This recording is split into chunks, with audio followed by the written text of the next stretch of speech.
Tips ini sangat berguna kalau korang dah ada rabun dekat tapi korang tak ada bajet lagi dah buat spek mata baru ataupun tak ada masa nak kunjungi kedai spek mata.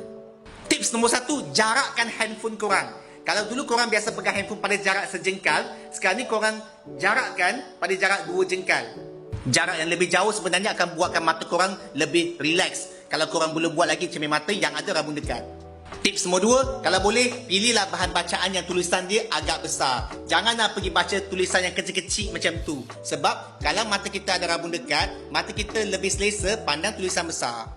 Tips nombor 3, kalau nak baca apa-apa, cuba baca di bawah pencahayaan yang terang. Orang yang ada masalah rabun dekat ni, susah nak baca dalam gelap.